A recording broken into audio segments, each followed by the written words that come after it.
ಎಲ್ಲಿಗಾದ್ರೂ ಹೋಗ್ತಾನೆ ನಿನ್ನನ್ನು ಕರ್ಕೊಂಡು. ನೀವು ಜೊತೆಯಲ್ಲಿ ಕಂಡು ಹೋಗ್ಬೇಕಲ್ಲ. ಹೋಗುವ ಯಾವುದಾದ್ರೂ ಒಂದು ಹದ್ದು ಇಲ್ಲದಿದ್ರೆ ಗಿಡುಗ ಎಲ್ಲಿಯಾದ್ರೂ ಬಂದ್ರೆ ಅದನ್ನು ನೋಡಿ ಹಾವು ಕಟ್ಟಿದ ಹಾವು ಹೆದರಿ ಗಂಟು ಬಿಚ್ಚಿ ಇಳಿದು ಹೋದ್ರೆ ಅವನ ವಿಷಯ ಬಿಡುವ. ಅವನಿಗೆ ಎಲ್ಲ ಮಾನ ಅಪಮಾನ ಸಮಾನ. ನಿನ್ನ ಸ್ಥಿತಿ ಹೇಗಿರ್ಬೋದು? ಎಲ್ಲರ ಮುಂದೆ ಗಂಡ ನಿನ್ನ ಜೀವನವನ್ನು ಹಾಳು ಮಾಡುವುದಕ್ಕಿಂತ ಅವನನ್ನು ಬಿಡು. ಆ ವಿಷಯ ಬೇಡ.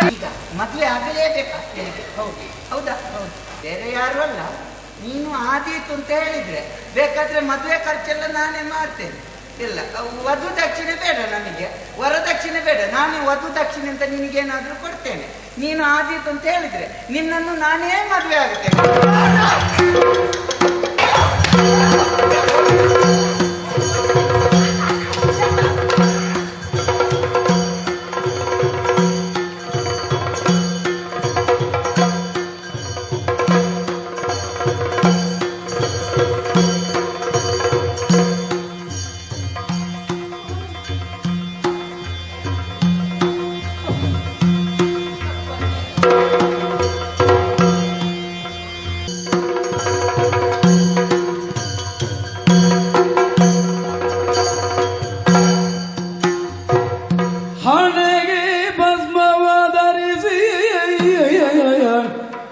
ಹಣೆಗೆ ಭಸ್ಮ ಬದಲಿಸಿ ದರ್ಪಾಸನ ನಿರಾಹಾರದಲ್ಲಿ ದರ್ಪಾಸನ ನಿರಾಹಾರದಲ್ಲಿ ಧ್ಯಾನಿಸುವನುಪಮೆಗೆ ಬಡ ವಿಪ್ರರೂಪದೊಳ್ಳೆಯ ಶಿವ ನುಡಿದ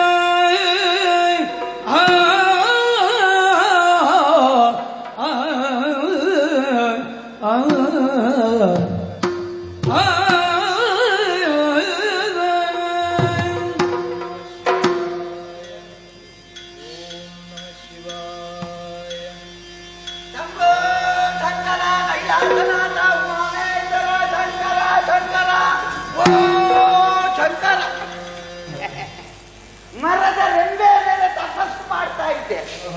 ಸಡಕ್ಕ ಎದ್ದಿದ್ದೇನೆ. ಏನೋ ಒಂದು ಮನಸ್ಸಿನಲ್ಲಿ ಆಗುತ್ತಾ ಉಂಟು. ಯೋಚನೆ ಮಾಡ್ತಾ ಇದ್ದೇನೆ. ಬಂದಿದ್ದೇನೆ, ನೋಡುವ ನನ್ನ ಯೋಚನೆಗೆ ಸರಿಯಾಗಿ ಯಾವುದಾದ್ರೂ ಹೊಂದಾಣಿಕೆ ಆಗುತ್ತದ ಅಂತ ನೋಡುವ. ಆಯ್ತಲ್ಲ, ನಮ್ಮ ದಾರಿಯಲ್ಲೇ ಉಂಟಲ್ಲ, ನಿರೀಕ್ಷೆಯ ಹಾಗೆಯೇ ಉಂಟು. ಇವಳಲ್ಲಿಯೇ ಮಾತಾಡ್ತೇನೆ, ನೋಡುವ. ಓ ಬಾಲೆ ಏದಗಿ ಬಂಗಾದಳು ಬಯಕೆಂದಳು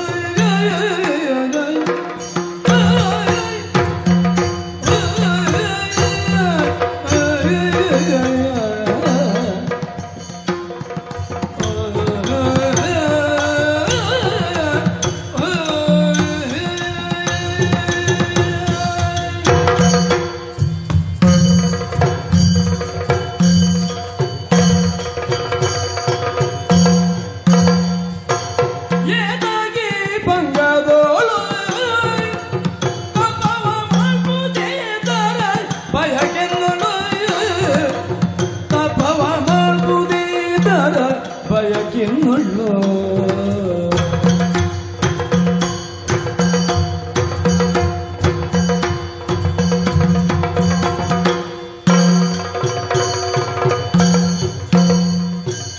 ಈತರ ಒಡಲ ದಂಡಿಸಿ ಉಪವಾಸದೆ ಈತರ ಒಡಲ ದಂಡಿಸಿ ಉಪವಾಸ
ಸರಿಯಾಗಿ ಹೇಳಿ. ಸರಿಯಾಗಿ ಹೇಳ್ತಾ ಇದ್ದೇನೆ.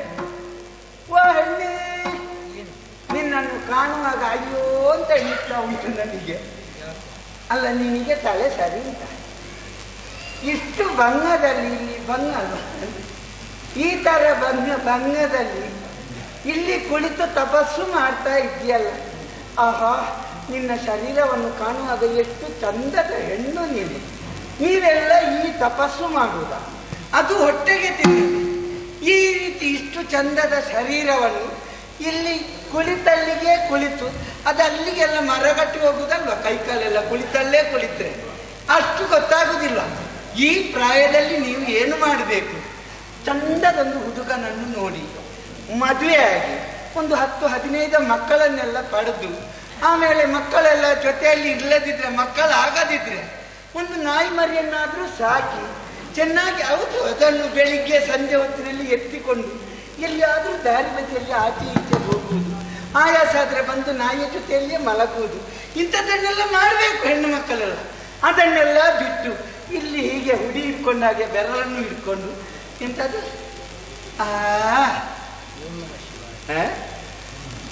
ಅಂತ ಗೊತ್ತಿಲ್ಲ, ಅದು ಗೊತ್ತಿಲ್ಲ.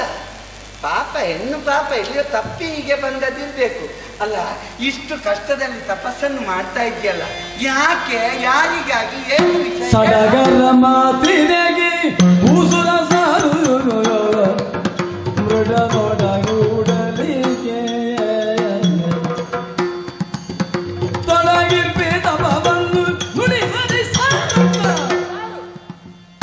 ತೊಡಗಿರ್ಪಿ ತಪವನ್ನು ನುಡಿಸಲಿ ಸಾರುತ್ತ. ನಡೆ ನಡೆ ನಡೆ ನಡೆ ಬೇಗಿನ್ನಳು.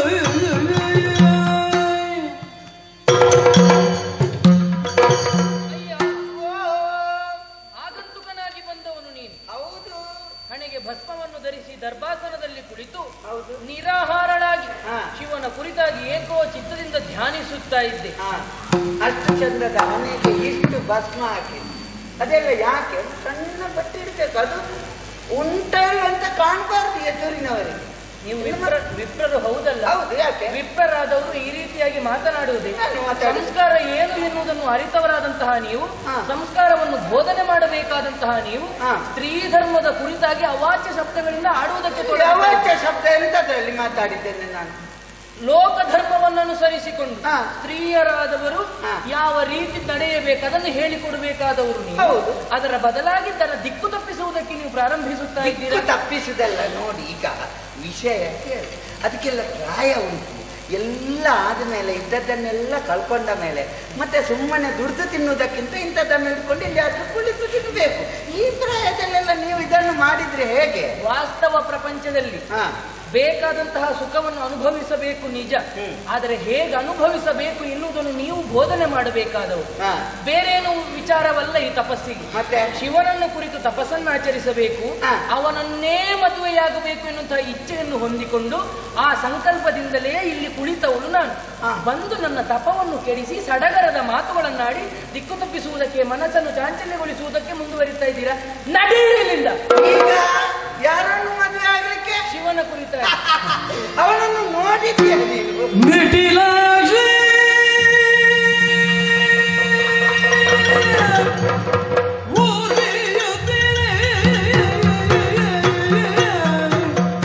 ಅದಾಗಿ ಭಾವೆ ಜಟೆಯೋ ಶೋಭಿತ ಒಪ್ಪುಗೆ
ಕಟಿಗೆ ಸುದ್ದಿಗನು ವ್ಯಾಘ್ರದ ಧರ್ಮ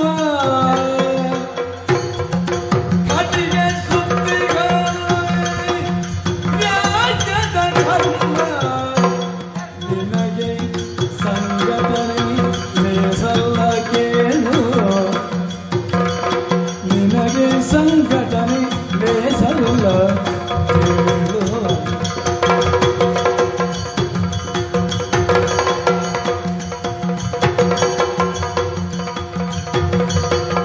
ಮಿಟಿಲಾಜೆ ಉರಿಯದಿದೆ ಬಾಳೆ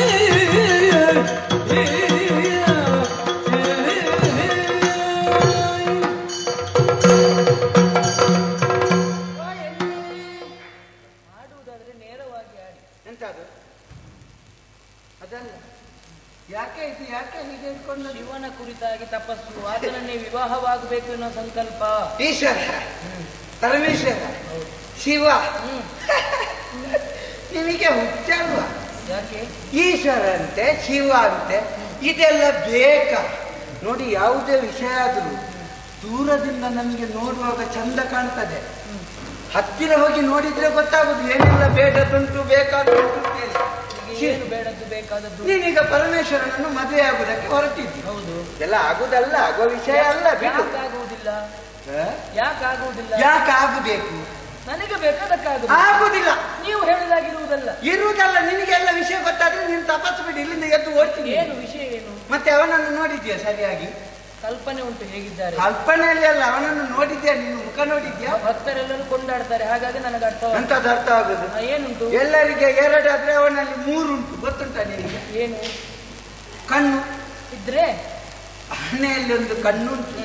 ಹೌದು, ಅದು ಎಂತ ಬೆಂಕಿಯ ಕಣ್ಣು. ಹೌದು. ಅದನ್ನು ಬಿಟ್ಟರೆ ಪ್ರಪಂಚ ಎಲ್ಲ ಸುಟ್ಟು ಹೋಗುತ್ತದೆ. ಅದೆಲ್ಲ ಸುಮ್ಮನೆ ಬಿಡ್ಲಿಲ್ಲ. ಎಲ್ಲಿ ಬಿಟ್ಟಿದ್ದಾನೆ? ಬಿಡ್ಲಿಲ್ಲ. ಬಿಡ್ಲಿಕ್ಕೆ ಅವಕಾಶ ಸಿಗಲಿಲ್ಲ ಅವನಿಗೆ. ಇರ್ಬೋದು, ಬಿಡ್ಲಿಲ್ಲ. ಆ ವಿಷಯ ಬಿಡುವ. ಆತನ ತಲೆಯನ್ನು ನೋಡಿದ್ಯಾ? ಏನಾಗಿದೆ? ತಲೆಯಲ್ಲಿ ಒಂದು ಯುವಕರೆಲ್ಲ ಹೇಗೆ ನಿನ್ನ ಆಗಿರುವಂತ ಯುವತಿಯರಿಗೆ ಚಂದ ಕಾಣಬೇಕಾದ್ರೆ ಅವ ಬೆಳಿಗ್ಗೆ ಎದ್ದು ಸ್ನಾನೆಲ್ಲ ಮಾಡಿ ಮುಖಕ್ಕೆಲ್ಲ ಸ್ವಲ್ಪ ಬಿಳಿ ಎಲ್ಲ ಹಚ್ಚಿಕೊಂಡು ತಲೆಯನ್ನೆಲ್ಲ ಸ್ವಲ್ಪ ಬಾಚಿಕೊಂಡು ಹೋದ್ರೆ ಎಷ್ಟು ಚಂದ ಕಾಣ್ತಾರೆ ಅಲ್ವಾ? ಅಂಥದ್ರಲ್ಲಿ ಅವನ ತಲೆಯಲ್ಲಿ ನೋಡಿದ್ವಿ. ಎಲ್ಲಿಂದ ಅವ ಬಾಚುವುದು? ನಿಮ್ಮ ಮುಖ ನೋಡಿದ್ದೀರ? ನನ್ನ ಮುಖದ ವಿಷಯ ಬೇಡ, ನಾನು ಚಂದ ಇದ್ದೇನೆ. ಮತ್ತೆ ಹೇಳುವವರು ಆಚರಿಸಬೇಕು. ಅಂತದ್ದು ನಮ್ಮ ವಿಷಯ ಅಲ್ಲ, ಅವನ ಬಗ್ಗೆ ಹೇಳುದಷ್ಟೇ. ನಾವು ನೋಡು, ಅವನ ತಲೆಯಲ್ಲಿ ಜಟೆಯಲ್ಲ ಇಷ್ಟು ಸುತ್ತಿಕೊಂಡು ಎಷ್ಟು ದೊಡ್ಡ ಮಂಡೆ ಅವನು. ನೀವು ನೋಡಿದ್ದೀರಾ? ಮತ್ತೆ ನಮಗೆ ಗೊತ್ತಿಲ್ವಾ? ನಿನ್ನಲ್ಲಿ ಕಲ್ಪನೆ ಉಂಟು, ನನ್ನಲ್ಲಿ ಕಲ್ಪನೆ ಇಲ್ವಾ? ಮತ್ತು ಕಲ್ಪನೆ ಕಲ್ಪನೆ ಅಲ್ಲ, ನಾವೆಲ್ಲ ತುಂಬಾ ತಿಳಿದಿದ್ದೇವೆ. ಗೊತ್ತುಂಟಾ? ಮತ್ತೆ ಅದು ಬಿಡುವ, ಸ್ವಲ್ಪ ಕೆಳಗೆ ಬರುವ ಕುತ್ತಿಗೆಯನ್ನು ನೋಡಿದ್ಯಾ? ಎಂತದು? ಎಲ್ಲರಲ್ಲಿ ಹಾರ, ಚಿನ್ನದ ಬೆಳ್ಳಿತ, ಇಲ್ಲದಿದ್ರೆ ಎಂತದ್ದು ರುದ್ರಾಕ್ಷಿಯ ಯಾವುದಾದ್ರೂ ಒಂದು ಇಟ್ಟುಕೊಂಡಿರ್ತಾರೆ. ಅವನ ಕುತ್ತಿಗೆಯಲ್ಲಿ ಎಂತದು? ಹಾವು. ಹಾವನ್ನೆಲ್ಲ ಈಗ ನೋಡಿ, ನೀನು ಮದುವೆ ಆಗ್ತಿದ್ದ ಇಟ್ಟುಕೊಂಡು, ನೀನು ನಿಮ್ಮದು ಮದುವೆ ಆಯ್ತು. ಮದುವೆ ಆದ್ಮೇಲೆ ಹಾಗೆ ದೂರ ದೂರ ಇರ್ತೀರಾ? ಹತ್ತಿರ ಹೋಗ್ಬೇಕು ಅಂತ ನಿನಗೆ ಆಗ್ತದೆ. ಹತ್ತಿರ ಹೋಗಿ ಅವನಿಗೆ ಏನಾದ್ರೂ ಒಂದು ಮುತ್ತು ಕೊಡುವಂತ ಆಗ್ತದೆ. ಹೆಣ್ಣು ಮಕ್ಕಳ ಮನಸ್ಸಲ್ಲಿ ಇರ್ತದೆ. ಹತ್ತಿರ ಹೋಗುವಾಗ ಎಲ್ಲಾದ್ರೂ ಅಲ್ಲಿಂದ ಹಾವು ಬುಸ್ಸು ಹೇಳಿದ್ರು, ನೀನು ಅಲ್ಲಿಂದ ಮಾಡುವ ಒಂದು ಅದಕ್ಕೆ ಒಂದು ಲೆಕ್ಕಾಚಾರ ಅಂತ ಇಲ್ವಾ? ಅದು ಬಿಡುವ. ಹಾವಿನ ವಿಷಯ ಸ್ವಲ್ಪ ಇನ್ನು ಸ್ವಲ್ಪ ಕೆಳಗೆ ಬರುವ. ಅವ ಯಾವುದನ್ನು ಉಟ್ಟುಕೊಂಡದ್ದು ಗೊತ್ತುಂಟ? ಯಾವುದನ್ನು? ಅವನಿಗೆ ಒಂದು ತುಂಡು ಬಟ್ಟೆ ಕೂಡ ಸಿಗಲಿಲ್ಲ. ಅದು ಯಾವುದೋ ಹುಲಿ ಇದ್ದ ನರಿ ಇದ್ದ ಯಾವುದೋ ಒಂದು ಚರ್ಮ ತೆಗೆದು ಅವು ಸೊಂಟಕ್ಕೆ ಸುತ್ತಿಕೊಂಡದ್ದು. ಅದು ಗಟ್ಟಿ ನಿಲ್ಲಬೇಕಾದ್ರೆ ಯಾವುದನ್ನು ಕಟ್ಟಿದ್ದು? ಒಂದು ಹಗ್ಗ ಕಟ್ಟಿದ್ರಾದ್ರೂ ಇರ್ಬೋದು ಸ್ವಲ್ಪ ದಿವಸ. ಹಾವನ್ನು ಎಲ್ಗೂ ಕಟ್ಟಿದ್ದು. ಅವ ಎಲ್ಲಿಗಾದ್ರೂ ಹೋಗ್ತಾನೆ ನಿನ್ನನ್ನು ಕರ್ಕೊಂಡು. ನೀವು ಜೊತೆಯಲ್ಲಿ ಕಂಡು ಹೋಗ್ಬೇಕಲ್ಲ. ಹೋಗುವಾಗ ಯಾವುದಾದ್ರೂ ಒಂದು ಹದ್ದು ಇಲ್ಲದಿದ್ರೆ ಗಿಡುಗ ಎಲ್ಲಿಯಾದ್ರೂ ಬಂದ್ರೆ ಅದನ್ನು ನೋಡಿ ಹಾವು, ಕಟ್ಟಿದ ಹಾವು ಹೆದರಿ ಗಂಟು ಬಿಚ್ಚಿ ಇಳಿದು ಹೋದ್ರೆ ಅವನ ವಿಷಯ ಬಿಡುವ. ಅವನಿಗೆ ಎಲ್ಲ ಮಾನ ಅಪಮಾನ ಸಮಾನ. ನಿನ್ನ ಸ್ಥಿತಿ ಹೇಗಿರ್ಬೋದು? ಎಲ್ಲರ ಮುಂದೆ ಕಂಡ ಹೇಳಿದ್ದು ವಿಷಯ ಹೌದಲ್ವಾ? ಆಮೇಲೆ ಎಲ್ಲರೂ ಭಸ್ಮ ಹಾಕ್ತಾರೆ. ಯಾವುದನ್ನಾದ್ರೂ ಸುಟ್ಟು ಇದು ನಮ್ಮ ಬೆರಣಿಯನ್ನು ಸುಟ್ಟ ಭಸ್ಮವ ಎಂತಾದ್ರೂ ಒಳ್ಳೊಳ್ಳೆ ಭಸ್ಮ ಹಾಕ್ತಾರೆ. ಆ ಪರಮೇಶ್ವರನನ್ನು ನೋಡಿದ್ಯಾ? ಹೆಣ ಸುಟ್ಟ ಭಸ್ಮ. ಎಲ್ಲಿ ಕೇಳ್ತಾನೆ ಭಕ್ತರಾದವರನ್ನು ನಾನು ಧರಿಸುವುದು. ಎಂತದ್ದು ಧರಿಸುವುದು? ಅವನಿಗೆ ಎಲ್ಲಿಯೂ ಸಿಗಲಿಲ್ಲ. ಸ್ನಾನ ಮಾಡ್ತಾನವ. ಸ್ನಾನ ಮಾಡುದಾದ್ರೆ ಹಾವನ್ನು ಎಲ್ಲಿಡ್ತಾನೆ ಬಿಚ್ಚಿ ಸ್ನಾನ ಮಾಡುವಾಗ ಅದು ನಿಲ್ತದ ನಿಂತಲ್ಲಿ. ಹಾಗೆಲ್ಲ ಇರುವಾಗ ಇಂತೆಲ್ಲ ಅಸಂಬದ್ಧವನ್ನು ಕಟ್ಟಿಕೊಂಡು ಸುಮ್ಮನೆ ನಿನ್ನ ಜೀವನವನ್ನು ಹಾಳು ಮಾಡುವುದಕ್ಕಿಂತ ಅವನನ್ನು ಬಿಡು. ಆ ವಿಚಾರ ಬೇಡ. ನಾವು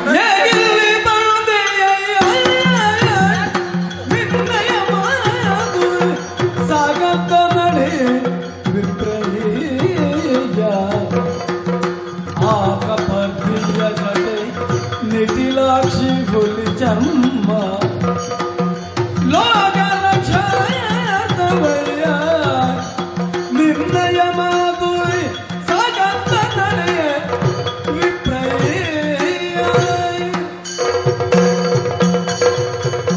ಆಡುವಂತಹ ಮಾತುಗಳನ್ನು ಕೇಳುವಾಗ ನೀವು ಬೈರಾಗಿ ಹೌದು ಅಲ್ವೋ ಎನ್ನುವುದೇ ನನಗೆ ಅನುಮಾನ. ಯಾಕೆ ನಾನೆಂತದ್ದು ಹೇಳಿದೆ? ವಿಪ್ರರಾದವರು ಈ ರೀತಿಯಾಗಿ ಮಾತನಾಡುವುದು ಏನಾಗ್ತದೆ? ಏನಾಗ್ತದೆ? ಆಡುವುದನ್ನೇ ಆಡಬೇಕು. ಅಯ್ಯಯ್ಯೋ, ವಿಪ್ರರಾದಂತಹ ನೀವು ತ್ರಿಮೂರ್ತಿಗಳಲ್ಲಿ ಓರ್ವನಾದಂತಹ ಲಯಾಧಿಕಾರಿಯನ್ನು ನಿಂದನೆ ಮಾಡುವುದಲ್ಲ. ಇಲ್ಲದನ್ನೆಲ್ಲ ಎಲ್ಲಿಯೆಲ್ಲ ಹೋಗಿ ಸತ್ಯವನ್ನೇ ಹೇಳ್ತೇವೆ ಅಂತ ಹೇಳ್ತಾರೆ. ಅಂತದ್ರಲ್ಲಿ ಇದ್ದದನ್ನು ಹೇಳಿದ್ರೆ ಏನು ತಪ್ಪುಂಟು? ಇದ್ದದನ್ನು ಇದ್ದ ಹಾಗೆ ಹೇಳಬೇಕೆ ಹೊರತು ರೂಪಾಂತರ ಮಾಡಿ ಆಡುವುದಲ್ಲ. ರೂಪಾಂತರ ಏನಲ್ಲ. ನಾನು ನಿಮ್ಮಂತವರಿಂದಲೇ ಪ್ರಪಂಚದಲ್ಲಿ ದಾರಿ ತಪ್ಪುವಂತಹ ಕೆಲಸವಾಗುವುದು. ನಿಮ್ಮಂತವರು ಬೋಧನೆ ಮಾಡಬೇಕಾದದ್ದು ಒಳ್ಳೆಯ ವಿಚಾರವನ್ನು, ದೇವರ ಕುರಿತಾಗಿ ಒಳ್ಳೆಯ ಭಾವನೆಯನ್ನು, ದೇವರ ರೂಪ ಏನು ಎನ್ನುವುದನ್ನು ಅರ್ಥ ಮಾಡಿಕೊಂಡು ದೇವರ ಮೇಲೆ ಭಯ ಭಕ್ತಿಯನ್ನು ಹುಟ್ಟಿಸುವಂತಹ ಕಾರ್ಯ ಮಾಡಬೇಕೆ ಹೊರತು. ಆಯ್ತು, ನಾನೀಗ ಹೇಳಿದ್ದೆಲ್ಲ ತಪ್ಪು ಅಂತ ಇಟ್ಟುಕೊಂಡು ಹೇಳಿದ್ದು ಎಲ್ಲ ಹೌದಾ? ವಿಷಯ ಹೌದಾ? ವಿಷಯ ಹೌದಾಗಿದ್ರು ನೀವು ತಿಳ್ಕೊಂಡ ದಾರಿ ಬೇರೆಯಾಗಿದೆ. ಧನಾತ್ಮಕವಾಗಿ ಆಲೋಚನೆ ಮಾಡುವುದಕ್ಕೆ ಆಲೋಚನೆ ಮಾಡಿ, ಋಣಾತ್ಮಕವಾಗಿ ಆಲೋಚನೆ ಮಾಡಿ. ಧನಾತ್ಮಕ ಎಂತದ್ದು? ಆದಿಮಾಯೆಯ ಸುಪುತ್ರನಿದ್ದಾರೆ, ಅದನ್ನು ಆಲೋಚನೆ ಮಾಡಿದ್ದೀರಾ? ಆದಿಮಾಯ ಯಾರು ಅಂತ ನಿಮಗೆ ಗೊತ್ತುಂಟಾ? ಯಾರು? ಆದಿಮಾಯ ಲೋಕವನ್ನೇ ಪಾಲಿಸುವಂತಹ ಶಕ್ತಿ ಅದು. ಅವರಿಂದಲೇ ಉಂಟಾದದ್ದು. ಹಾಗಾದ್ರೆ ಆದಿಮಾಯ ಮಗನಿಗೆ ಬಟ್ಟೆ ಸಿಗ್ಲಿಲ್ವಾ? ಎಂತದ್ದು ಬಟ್ಟೆ ಸಿಗುವುದಿಲ್ಲ? ಹುಲಿ ಚರ್ಮ ಒಂದು ಕೇವಲ ಹುಲಿ ಚರ್ಮದ ವಿಚಾರವಾಗಿ ಆಡುವುದಕ್ಕೆ ತೊಡಗಬೇಡಿ. ಶಿವನ ಕುರಿತಾಗಿ ಅವಹೇಳನ ಮಾಡಿದ್ರೆ ನಿಮಗೆ ತೊಂದರೆಯಾದೀತು. ನೀವು ಆಲೋಚನೆ ಕೈಲಾಸವಾಸ. ಯಾಕೆ ಕೈಲಾಸದಲ್ಲೇ ವಾಸ ಮಾಡಬೇಕು? ನೇರವಾಗಿ ಭಕ್ತರ ಮನೆಗೆ ಬರಬಹುದಲ್ಲ? ಆಗುವುದಿಲ್ಲ. ಶಾಂತಿಯ ಸಂಕೇತವಾದದ್ದು, ತಪಸ್ಸಿಗೆ ಯೋಗ್ಯವಾದಂತಹ ಸ್ಥಳ, ದೇವಭೂಮಿ ಎಂದೆನಿಸಿಕೊಂಡದ್ದೇ ಕೈಲಾಸ, ರಜತಗಿರಿ. ಆದ್ದರಿಂದಲೇ ಅಲ್ಲಿ ಕೂತು ಪ್ರಪಂಚವನ್ನು ಪಾಲಿಸುವಂತ ಅದು ಆದಿಮಾಯಿಂದಲೇ ಪ್ರದತ್ತವಾದದ್ದು. ತಾಮಸ ಗುಣ ಭರಿತನಾಗಿ ಲಯಾಧಿಕಾರಿಯಾಗಿ ಕೈಲಾಸದಲ್ಲಿ ವಾಸಿಸಬೇಕು ಎನ್ನುವುದೇ ಅಮ್ಮನ ಶಾಸನ. ಆ ಶಾಸನವನ್ನು ಧಿಕ್ಕರಿಸುವುದಕ್ಕೆ ಅವರಿಂದಲೂ ಸಾಧ್ಯವಿಲ್ಲ. ತಲೆಯಲ್ಲಿ ಗಂಗೆ. ಯಾಕೆ? ಗಂಗಾಧರ ಎನಿಸಿಕೊಂಡಿದ್ದಾನೆ. ಗಂಗೆಯು ಪ್ರವಹಿಸುವಂತಹ ಸಂದರ್ಭದಲ್ಲಿ ಆ ಗಂಗೆಯ ರಭಸವನ್ನು ತಡೆಯುವುದಕ್ಕೆ ಬೇಕಾಗಿ ತನ್ನ ಜಟೆಯಿಂದ ಕಟ್ಟಿ ಬಳಿಕ ರಭಸವನ್ನು ತಡೆಯುವುದಕ್ಕೆ ಬೇಕಾಗಿ ಭೂಲೋಕವನ್ನು ತಡೆದುಕೊಳ್ಳುವುದಕ್ಕೆ ಬೇಕಾಗಿ ಆತ ಮಾಡಿದಂತಹ ಕಾರ್ಯವದು. ಆದ್ರಿಂದಲೇ ಗಂಗಾಧರ ನೆನೆಸಿಕೊಂಡಿದ್ದಾನೆ. 3 ಕಣ್ಣು ಅವಹೇಳನ ಮಾಡ್ತೀರಾ? 3 ಕಣ್ಣು ಯಾಕೆ? ಲಯ ಕಾರ್ಯವನ್ನು ಮಾಡುವುದಕ್ಕೆ. ಬಿಟ್ಟ ಪ್ರಸಂಗವನ್ನು ತೋರಿಸಬೇಕಾಗಿಲ್ಲ. ಅಂತಹ ಪ್ರಸಂಗ ಒಂದು ಬರಬೇಕು ಅಂತಾದ್ರೆ ಕಾರ್ಯ ಕಾರಣಗಳು ಒದಗಿ ಬರಬೇಕು. ಏಕಾಏಕಿಯಾಗಿ ಕಣ್ಣು ಬಿಡುವುದಕ್ಕೆ ತೊಡಗಿದ್ರೆ ಪ್ರಪಂಚವೆಲ್ಲವೂ ಲಯವಾಗಿ ಹೋದೀತು. ಬಿಡ್ಲಿಕ್ಕೆ ಆಗುವುದಿಲ್ಲ ಎನ್ನುವ ಹಾಗೆ ಅವಹೇಳನ ಮಾಡಬೇಡಿ. ಅಂತಹ ಪ್ರಸಂಗ ಒಂದು ಬಂದ್ರೆ ಯಾರಿಂದಲೂ ತಡೆಗಟ್ಟುವುದಕ್ಕೆ ಸಾಧ್ಯವಿಲ್ಲ. ಅದನ್ನು ಅರ್ಥ ಮಾಡಿಕೊಳ್ಳಿ. ಆ ಬಳಿಕ ಪೂಸುವುದಕ್ಕೆ ಭಸ್ಮ, ಭಸ್ಮಾಂಗದವಲ ಪೂಸಿತ. ಭಕ್ತರ ಚಿತಾಭಸ್ಮವನ್ನೇ ತಾನು ಧರಿಸಿಕೊಳ್ತೇನೆ ಎನ್ನುವುದೇ ಅದರ ಅರ್ಥ. ಹೆಣದ ಭಸ್ಮ ಅಂತ ಆಡುವುದಲ್ಲ. ಹೆಣ ಆದ್ರೆ ಏನಾಯ್ತು? ಭಕ್ತರದ್ದು. ಅಂತಹ ಮಡಿ ಮೈಲಿಗೆಯನ್ನು ಹೊಂದದವನು ಆತ ಎನ್ನುವುದನ್ನು ಅರ್ಥ ಮಾಡಿ. ಎಂತದ್ದು ಭಕ್ತರ ಹೆಣ ಆದ್ರೆ? ನೀಲಕಂಠನಾಗಿದ್ದಾನೆ. ಲೋಕಮಾರಕವಾದಂತಹ ಶಕ್ತಿ ಒಂದು ಸಮುದ್ರಮತನ ಕಾಲದಲ್ಲಿ ಉದಿಸಿ ಬಂದಾಗ ಅಂತಹ ನಂಜನ್ನು ಉಂಡು ನಂಜುಂಡೇಶ್ವರ ಎನ್ನುವಂತಹ ಬಿರುದಿಗೆ ಪಾತ್ರನಾಗಿದ್ದಾನೆ. ಸರ್ಪಾಭರಣ ಭೂಷಿತ. ಇದೆಲ್ಲ ಲೋಕಶಕ್ತಿಗೆ ಬೇಕಾಗಿ ತಾಮಸ ಗುಣವನ್ನು ಹೊಂದಿದಂತಹ ಕಾರಣಕ್ಕಾಗಿ. ಇನ್ನು ಗಜದ ಚರ್ಮ ಯಾಕೆ? ಗಜ ಚರ್ಮಾಂಬರದರ ಯಾಕೆ ಆಡುವುದು? ಗಜಾಸುರ ಎನ್ನುವಂತಹ ದಾನವನನ್ನು ಕೊಂದು ಆತನ ಭಕ್ತಿಯನ್ನು ತಾನು ಸ್ವೀಕರಿಸಿದ್ದೇನೆ, ಆತನ ಆಶೆಯನ್ನು ತಾನು ಹೊತ್ತುಕೊಂಡಿದ್ದೇನೆ ಅನ್ನುವಂತ ಕಾರಣಕ್ಕಾಗಿ ಗಜದ ಚರ್ಮವನ್ನು ಹೊಂದಿಕೊಂಡಿದ್ದಾರೆ. ಹುಲಿಯ ಚರ್ಮ, ಗಜ ಚರ್ಮ, ಹುಲಿಯ ಚರ್ಮ ಇದೆಲ್ಲ ಅವುಗಳ ಸಂಕೇತವಾಗಿರುವುದು, ಮೃಗಗಳ ಸಂಕೇತವಾಗಿರ್ತದೆ. ಅದು ನಿಮಗೆ ಅರ್ಥ ಆಗ್ತದೆ. ಪ್ರವೃತ್ತಿ ಹೊಂದಿದವನು ಆತ, ಆದ್ದರಿಂದಲೇ ಅದನ್ನು ಧರಿಸಿಕೊಂಡಿದ್ದಾನೆ. ಅದು ನಿಮಗೆ ಅರ್ಥ ಆಗುವುದಿಲ್ಲ. ನಿಮಗಂತಹ ಗುಣಗಳಿಲ್ಲ. ಏರುವುದಕ್ಕೆ ನಂದಿ, ಆತ ನಂದಿ ವಾಹನ, ತ್ರಿಶೂಲಧಾರಿ. ತ್ರಿಶೂಲದಿಂದಲೇ ಲೋಕವನ್ನು ನಾಶ ಮಾಡುವಂತಹ ಶಕ್ತಿ ಉಂಟು. ಅದರ ಅರ್ಥ ಅದನ್ನು ಸುಮ್ಮನೆ ಇಟ್ಟುಕೊಂಡಿದ್ದಾರೆ ಎನ್ನುವ ಹಾಗೆ ಆಡುವುದು ಬೇಡ.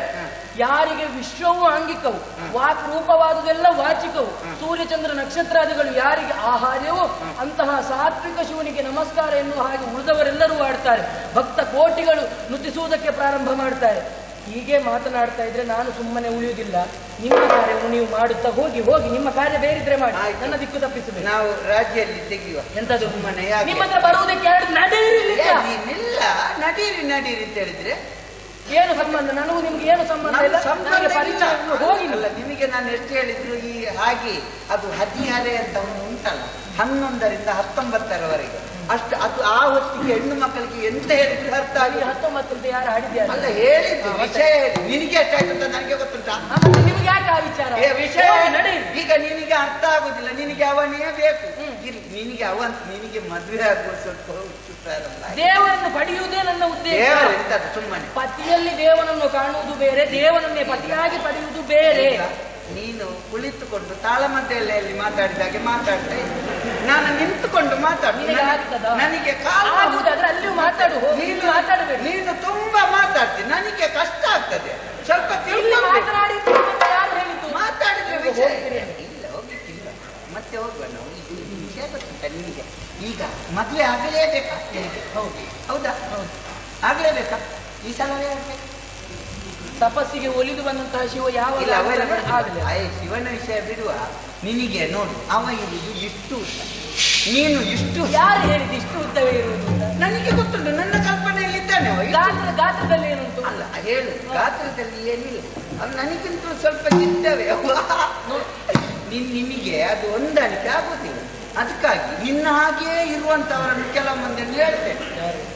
ದೇವೇಂದ್ರ ಇದ್ದಾನಲ್ಲ, ಅವ ಕಿರೀಟ ಕಟ್ಟಿದ್ರೆ ನಿನ್ನಷ್ಟೇ ಉದ್ದ ಆಗ್ತಾನೆ. ನಾನು ಎದ್ದೇ ನಿಲ್ಲಿಲ್ಲ, ನಿನಗೆ ಹೇಗೆ ಗೊತ್ತಾಗುತ್ತೆ? ಅಯ್ಯೋ, ನೋಡುವಾಗ ಗೊತ್ತಾಗ್ತದೆ. ನೋಡುವಾಗ ಸೊಂಟದಿಂದ ಮೇಲೆ ಎಷ್ಟು ಉದ್ದ ಉಂಟು, ಅದಕ್ಕಿಂತ ಹೆಚ್ಚು ಕೆಳಗೆ ಉದ್ದ ಉಂಟು ಅಂತ ನಮಗೆ ಗೊತ್ತುಂಟು. ಮತ್ತೆ ಲೋಕಜ್ಞಾನ, ಅದಕ್ಕೆ ಅಳತೆ ಮಾಡಿ ನೋಡ್ಬೇಕು. ಲೋಕಜ್ಞಾನ ಇದ್ರೆ ತಪಸ್ಸನ್ನು ಕೆಡಿಸುವುದು ಬ್ರಾಹ್ಮಣರಿಗೆ ಭೂಷಣ. ತಪಸ್ಸು ಕೆಡಿಸಿದ್ದಲ್ಲ, ನಾನು ಬ್ರಾಹ್ಮಣ ಅಂತ ನಿನಗೆ ಬರ್ತದ್ದು ಕೊಟ್ಟಿದ್ದೇನಾ? ಮತ್ತೆ ಬೈರಾಗಿ ಅಲ್ವಾ ನೀವು? ಬೈರಾಗಿ ಆದ್ರೆ ಅಲ್ವಾ? ಹೌದು, ಬೈರಾಗಿ ಅಲ್ವಾ? ಹೌದು, ಹೌದಲ್ಲ? ಮತ್ತೆ ಎಂತದ್ದು ಬ್ರಾಹ್ಮಣ ಅಂತ ನಿನ್ನಲ್ಲಿ ಹೇಳಿದ್ದೇನಾ? ಈಗ ಬೈರಾಗಿ ಅಂತ ಹೇಳಿದ್ರೆ ಏನು? ಬೈರಾಗಿ ಅಂತ ಹೇಳಿದ್ರೆ ಬ್ರಾಹ್ಮಣನೇ ಆಗಬೇಕು. ಅಷ್ಟು ಬ್ರಾಹ್ಮಣ ಆದವರೇ ಬೈರಾಗಿ. ಅಷ್ಟು ಗೊತ್ತುಂಟಲ್ಲ? ನಿನಗೆ ಗೊತ್ತಿರಬೇಕಾದದ್ದು. ನನಗೆ ಗೊತ್ತುಂಟು, ನಿನಗೆ ಗೊತ್ತುಂಟಲ್ಲ ಅಂತ ಕೇಳಿದ್ದು ನಾನು. ಅದನ್ನು ನೀ ಕೇಳಬೇಕಾಗಿಲ್ಲ. ಈಗ ನೋಡು, ನಾವು ಸುಮ್ಮನೆ ಯಾಕೆ ಜಗಳ ಹೆಚ್ಚಾಗ ಹೋಗಿ, ಹಾಗಾದ್ರೆ ಹೋಗಿ ನಿಮ್ಮ ದಾರಿ ನೋಡಿ. ಎಲ್ಲದಕ್ಕೂ ಹೋಗುದೇ ಪರಿಹಾರ ಅಲ್ಲ. ಹೌದು, ಎಂತದ ಹೌದು. ಸುಮ್ಮನೆ ಸಣ್ಣ ಸಣ್ಣ ವಿಷಯಕ್ಕೆ ಎದ್ದು ಹೋದ್ರೆ ಆಗ್ತದೆ. ಅದೆಲ್ಲ ಸರಿ ಮಾಡುವ, ನಾವೆಲ್ಲ ನಿಂತು ಕುರಿತು ಮಾತಾಡುವ, ಸರಿ ಆಗ್ತದೆ. ಆಯ್ತು, ನಿಮಗೆ ದೇವೇಂದ್ರ ಆಗ್ತದ? ನಾ ಹೇಳಿದ್ದು ಪ್ರಾರಂಭದಲ್ಲಿ ಒಮ್ಮೆ ಹೇಳಿದ್ದೇನೆ, ಶಿವನ ಕುರಿತಾಗಿ ಬೇರೆ ಯಾರು ಇಲ್ಲ ಅಂತ. ದೇವೇಂದ್ರ ಬಿಡು, ವರಣ ಆಗಿತ್ತ ಬೇಡ. ಹಾಗೆ ಕಟ್ಟಿಕೊಳ್ಳಿ ನೀವು. ನನಗೆ ಯಾಕೆ? ಬೇಕಾದ್ರೆ ಕಟ್ಟಿಕೊಳ್ಳಿ. ಏಮೇ ಆದಿತ್ತ? ಬೇಕಾದ್ರೆ ಕಟ್ಟಿಕೊಳ್ಳಿ ಹೇಳಿದ್ದು, ಇಲ್ಲದ್ರೆ ಊರಿನವರಿಗೆ ಏನಾದ್ರು ಉಪಕಾರ ಮಾಡಿ ಹೋಗಿ. ಅವರೆಲ್ಲ ಬೇಡವಾ? ಯಾರು ಬೇಡವಾ? ಯಾರು ಬೇಡ. ಚಂದ್ರಾದಿತ್ತ, ಇಂದ್ರ ಬೇಡ, ಚಂದ್ರಾದಿತ್ತ. ನಮ್ಮ ಚಂದ್ರ ಅವನು ಬೇಡ. ಮತ್ತೆ ಇನ್ನು ಒಬ್ಬರಿದ್ದಾರೆ ನೋಡು, ಅವರ ಎದುರು ನಿನ್ನ ಪರಮೇಶ್ವರ ಲೆಕ್ಕವೇ ಅಲ್ಲ. ಅಷ್ಟು ಚಂದ ಪರಮೇಶ್ವರನನ್ನು ತಂದು ಅವರ ಕಾಳಿಗೆ ಕಟ್ಟಬೇಕು. ನಿಮ್ಮ ಜೋಡಿ ಅಂತ ಹೇಳಿದ್ರೆ ಅದು ಎಲ್ಲಿಯೂ ಸಿಗ್ಲಿಕ್ಕಿಲ್ಲ. ನೀವು ಜೊತೆಯಲ್ಲಿ ಮದುವೆಯಾಗಿ ಹೋದ್ರೆ ನೋಡಿದವರೆಲ್ಲ ಅಯ್ಯೋ ದೃಷ್ಟಿ ಆದಿತ್ತು ಅಂತ ಒಂದು ಗಂಡು ಒಬ್ಬ ಇದ್ದಾನೆ, ಬೇರೆ ಯಾರು ಅಲ್ಲ. ನೀನು ಆದೀತು ಅಂತ ಹೇಳಿದ್ರೆ ಬೇಕಾದ್ರೆ ಮದುವೆ ಖರ್ಚೆಲ್ಲ ನಾನೇ ಮಾಡ್ತೇನೆ. ಇಲ್ಲ, ವಧು ದಕ್ಷಿಣೆ ಬೇಡ ನನಗೆ, ವರದಕ್ಷಿಣೆ ಬೇಡ. ನಾನೇ ವಧು ದಕ್ಷಿಣೆ ಅಂತ ನಿನಗೇನಾದ್ರೂ ಕೊಡ್ತೇನೆ. ನೀನು ಆದೀತು ಅಂತ ಹೇಳಿದ್ರೆ ನಿನ್ನನ್ನು ನಾನೇ ಮದುವೆ ಆಗುತ್ತೇನೆ. ಓಹೋ, ಇಷ್ಟು ಮುಂದಾಗ್ತೀರಲ್ವೇ? ಜಾಣನಿಗೆ ಮಾತಿನ ಏಟು, ಕೋಣನಿಗೆ ಕೋಲಿನ